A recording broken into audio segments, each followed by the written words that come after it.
What's happening, world? B Marsh Boxing. I'm back at it with another boxing video. Gotta give it up. Round of applause. Clap it up for the man Errol Spence. Gotta give it up to him. You know what I mean? He's willing and he's brave enough to go into the lion's den yet again to face the man Bud Crawford. You know what I mean? Whoever his managers are, his advisors, hey, maybe they know something we don't know. You know what I'm saying? But gotta give it up to him. But from what we do know, if the same Errol Spence, who they said all of a sudden was the same Errol Spence who fought the man Bud Crawford, if that Errol Spence turns up, man, it's gonna be like that movie with the little kids. Y'all want to see a dead body? I'm trying to tell you, man. Now, there was a bilateral rematch agreement or rematch clause that the loser can activate, and the loser, of course, in this situation being the man Errol Spence. He could activate the rematch clause, but the winner, of course, you know who the winner is, the pound for pound champion, best fight on planet Earth, Bud Crawford. He decides which weight class the rematch will be at. Now, we don't know the fullness. We don't have all the details about this particular rematch. As far as now negotiations, that's a whole nother aspect. Yes, Errol Spence has activated his rematch clause, but now they got to get into negotiations. And obviously, what the Errol Spence fans were hoping would be able to beat the man. The Errol Spence fans didn't believe Errol Spence could get it done with his fists, right? They thought Errol Spence's A-side status, whatever for whatever that's worth, right? They thought that the A-side status would be the determining factor on who the victor will be between Bud Crawford and Errol Spence. And you see how that theorem or that theory of the A-side winning the fight, you see how that blew up in their face. And it was an epic fail, you know what I mean? It was just a total epic failure from Derrick James, Errol Spence.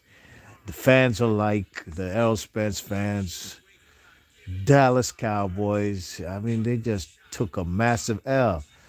Errol Spence, lesbian sister, who was talking about Errol going to put the man Bud Crawford in the dirt. It was just a massive L. They got a hold for the rest of their lives. Now they got a chance to redeem themselves. Rematch. But how soon will it be? You already know Team Errol Spence, they tried to use the tactics of trying to age the man Bud Crawford out, and it backfired on them, right? Even though Bud Crawford is the older fighter, they tried to age him out. It backfired on him because at least Bud Crawford was active, unlike the man Errol Spence, who hadn't fought in like 14 or 15 months before he got in the ring with the man Bud Crawford, you know what I mean? So now, this is a crossroads fight for the man Errol Spence. Which weight class will it be at? I'm not sure. Bud Crawford doesn't have to acquiesce anything or any demands to the man Errol Spence. Errol Spence jerked him around for 5 years, you know what I mean? He really jerked him around and treated him like a damn stepchild for 5 years. So if the man Bud Crawford wants to have the fight at 147 pounds, I have no problem with that. Because the Errol Spence fans was not crying about Spence can't make the weight when he fought Ugas and when he fought Danny Garcia. That's how you know Errol Spence fans ain't really got a backbone. You know what I mean? They wave flags for Team Caterpillar. Team Caterpillar crawl on their belly like a coward. They don't walk up straight like a man. They don't got no backbone.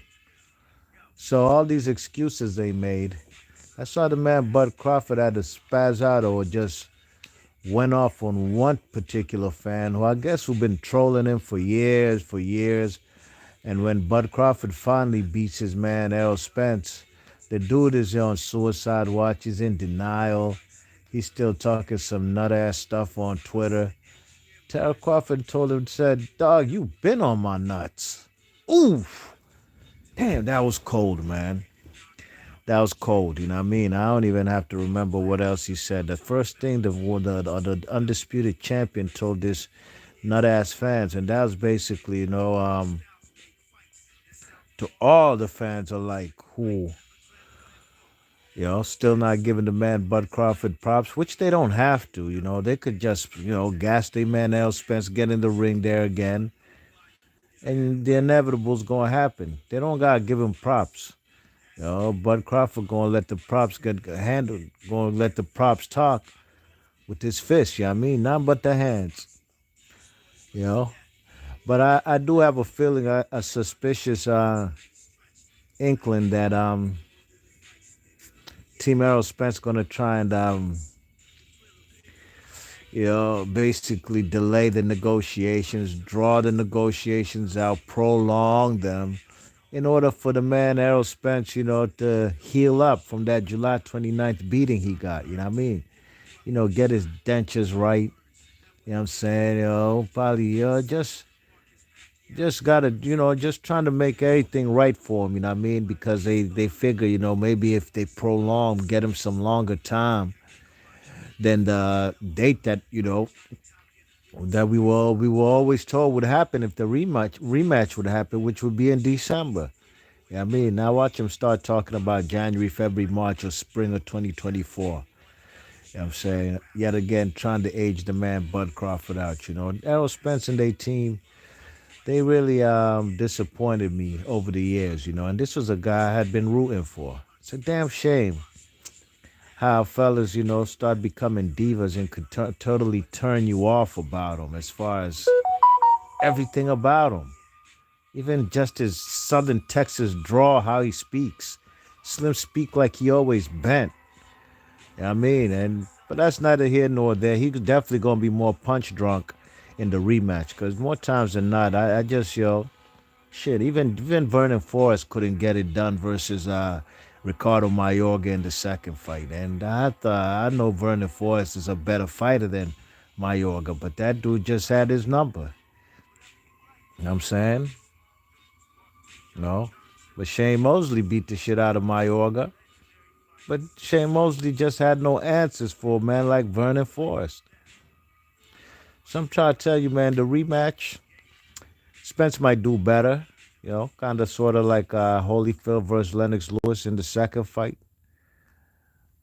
But I believe the better man will win the fight, and that's going to be the man, Errol Spence. Excuse me, Bud Crawford. I believe Bud Crawford, man, he is who he is. You know what I mean? Fellas in the chat, what's up, Boxing Learner? Boxing Learner, what's happening? He says, yep, Crawford checked him. Spence been sound drunk for 3 years. Yeah, man. So time will tell when this particular fight will happen. But if I'm Team Spence, I wouldn't let that man Spence go near Bud Crawford anytime soon. Never that.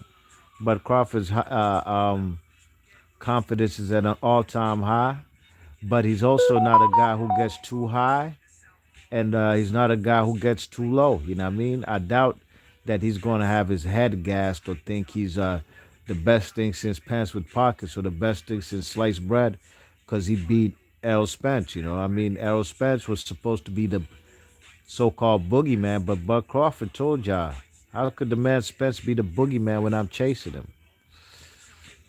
Hey, Bud actually showed you better than he could tell you.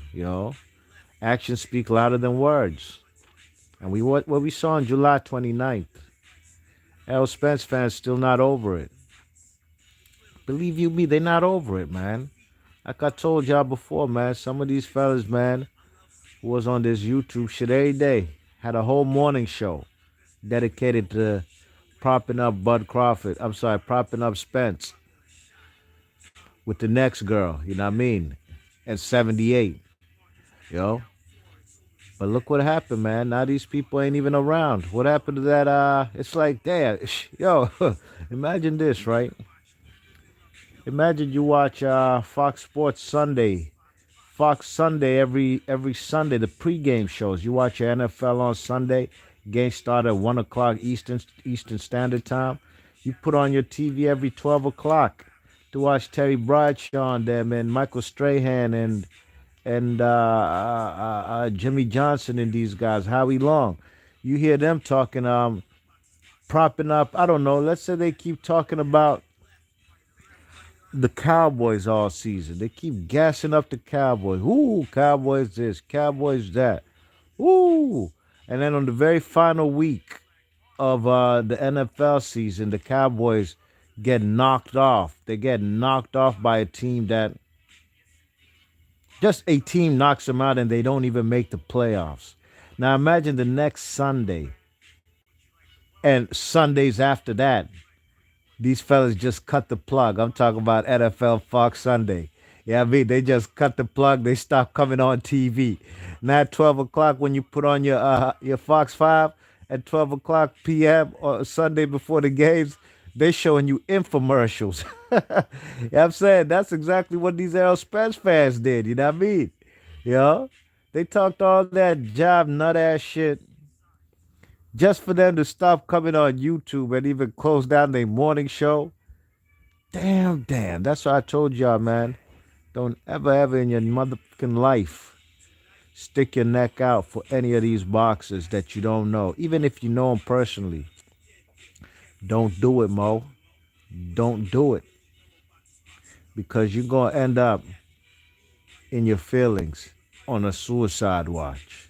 Ready to off yourself. Keep looking at that rusty old 32 a day just because your man Errol Spence lost. It's a damn shame that grown-ass men be on this type of time. And it's a damn shame that Errol Spence's team think it's a good idea to put this man in the ring versus Bud Crawford, his boogeyman, his worst nightmare. Yo, this boxing shit is deep, y'all. I seen enough fellas get ruined in this game, you know what I mean? Really and truly. I've always considered, should I say it? Should I say it? If I say it, I gotta act on it, right? Before somebody else bite my idea. But let me not say it. I'm not gonna say it, I'm just gonna do it. Cause there's a lot of YouTube biters on this YouTube stuff. I come out with a series and you know, fellas gonna jump up on it and they gonna bite my ish, you know what I mean? So it is what it is. I'm not gonna say it, I'm just gonna show you better than I can tell you, you know what I mean? But God give it up. Like I said, congratulations to Errol Spence. He's a brave man. He let pride get in the way. Pride's gonna get in the way. Deontay Wilder, the second fight, he tried to tell the whole world that the dude cheated. I guess the third fight was on a clean playing field.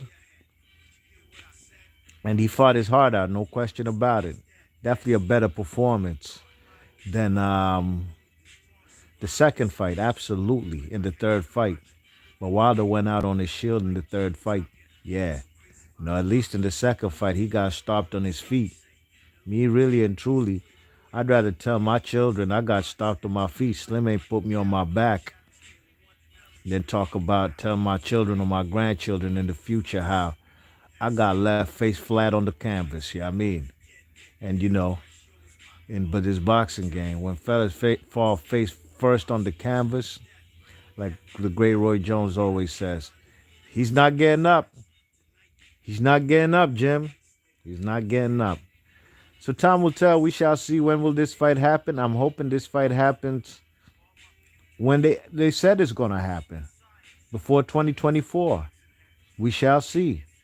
But one thing for sure, two things for certain, you know who the A side is, and you know who Undisputed is. And it ain't that dude from DeSoto, Texas. B March Boxing, leave your thoughts and comments. I'm out of here. One.